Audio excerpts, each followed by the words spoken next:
घटक आहे बालकांचा आहार आणि आरोग्य. व्यक्तीच्या शारीरिक वाढीत आहाराला महत्त्वाचे स्थान आहे. निरोगी जीवन जगण्यासाठी अन्नाची गरज असते.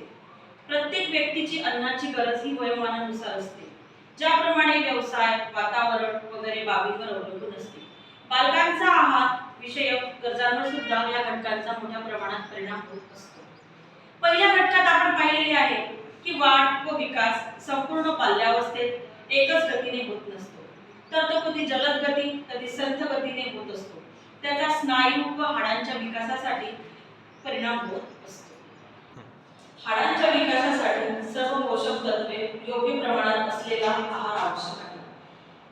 म्हणजेच त्यांच्या आहारात प्रथिने, कॅल्शियम, लोह हे क्षार देणारे अन्न, तृणधान्य, कडधान्य, दूध, मासे, अंडी, फळभाज्या, पालेभाज्या यांचा समावेश व्हायला हवा. याला चौरस आहार असे म्हणतात. म्हणजे शरीराची पोषण द्रव्यांची गरज योग्य प्रमाणात भागविणारा आहार. नियमित वेळच्या वेळी चौरस आहार घेतल्याने आरोग्य राखायला सुद्धा मोठ्या प्रमाणात मदत होत असते. बालकांना दिवसात 6 ते 7 वेळा थोडे अन्न देणे योग्य असते. प्रत्येक वेळी खायला अन्न देताना त्यात उष्मांक देणारे घटक, संरक्षण घटक, त्याचबरोबर 2 वेळा अशा प्रकारचे अन्न घटक देण्यात यावे. हे अन्न कोणत्या प्रकारचे असावे याची आपण माहिती घेणार आहोत. पहिला प्रकार आहे तृणधान्य, कंदमुळे आणि गोळी आणणारे पदार्थ. ते तूप वगैरे यातून उष्मांक व गटातील जीवनसत्व, कॅल्शियम, लोह, क्षार यासारखे अन्न पदार्थ. दुसरा प्रकार आहे मांस, अंडे, दूध, डाळी, कडधान्य, शेंगदाणे, तीळ वगैरे. यातून बालकांना प्रथिने मिळतात. शिवाय क्षार, उदाहरणार्थ कॅल्शियम, लोह आणि अ जीवनसत्व मिळत असते. पुढे आपण बघणार आहोत हिरव्या व पिवळ्या पालेभाज्या, फळे, कोबी, फळभाज्या. या अन्नातून मुख्यतः क्षार व जीवनसत्वे बालकांना मिळत असतात. बालकांच्या आहाराविषयी गरजा वेगवेगळ्या असतात. बालकांच्या कारक विकासाचा आपण अभ्यास केलेला आहे. उपरोक्त आहार हा त्यांच्या गरजा भागविणारा आहेच. बालकांच्या खाण्यापिण्याच्या सवयी सुद्धा बदलत असतात. मनात आहे तर एखादा पदार्थ जास्त खाणे, साधे कमी मसालेदार पदार्थ, फळभाज्या, त्याचबरोबर लांब काप करून हातात धरता येतील असे मोठमोठे लांब काप करून फळ सुद्धा बालकांच्या हातात द्यावे. बालकांना त्यांच्या आहारविषयक गरजा योग्यरित्या भागवल्या गेल्या तरच त्यांचा शारीरिक आणि मानसिक विकास हा व्यवस्थित होत असतो. त्याचबरोबर पर्यायाने बौद्धिक विकासही चांगलाच होत असतो. चौरस आहार म्हणजे काय तर संतुलित आहार. ज्या आहारात सर्व पोषण द्रव्ये योग्य प्रमाणात असतात असा आहार म्हणजे चौरस आहार होय. या आहारामध्ये पोषण द्रव्यात प्रथिने, जीवनसत्वे, कर्बोदके तसेच स्निग्ध पदार्थ व अन्नक्षार पदार्थ यांचा समावेश व्हायला हवा.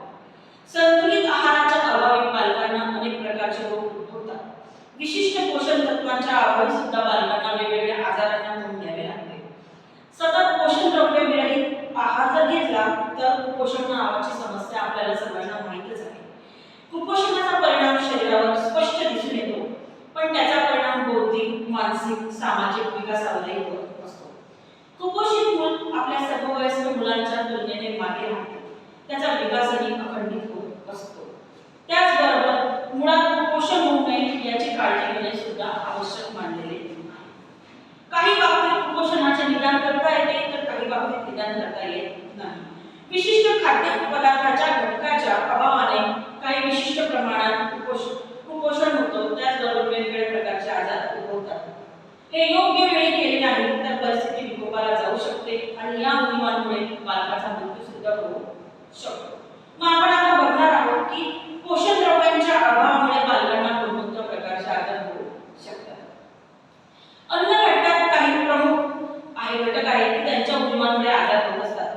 क्वचितॉल कमतरतेचा घटक हा आजार प्रथिनांच्या कमतरतेमुळे होत असतो. तान्ह्या बाळाला जेव्हा त्याची आई दूध पाजत असते त्यावेळेस त्याला आईच्या दुधातील प्रथिने कमी पडतात व इतर अन्नातून ती पुरवली जात नाही.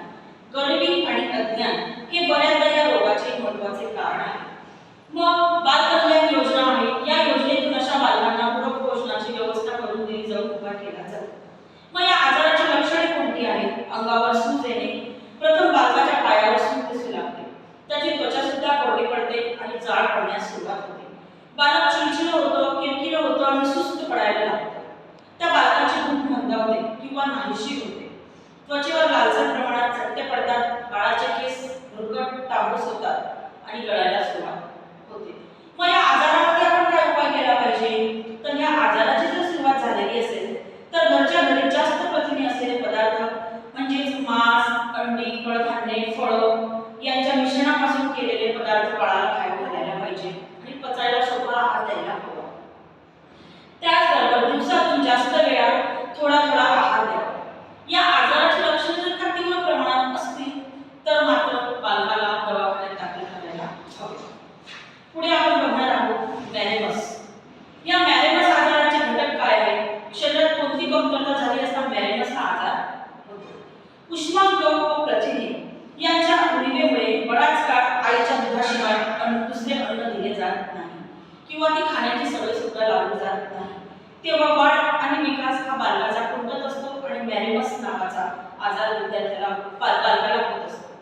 मग या बालकाची लक्षणे काय असतात? तर त्याच्या वजनात घट होते, त्याच्या मांसपेशी कमी होऊन हाडे दिसू लागतात, बालकाच्या त्वचेला सुरकुत्या पडतात आणि बालक चिडचिड होत असतं आणि वेळीच उपाय नाही झाला तर हा बालकाचा मृत्यू सुद्धा ओढावत असतो.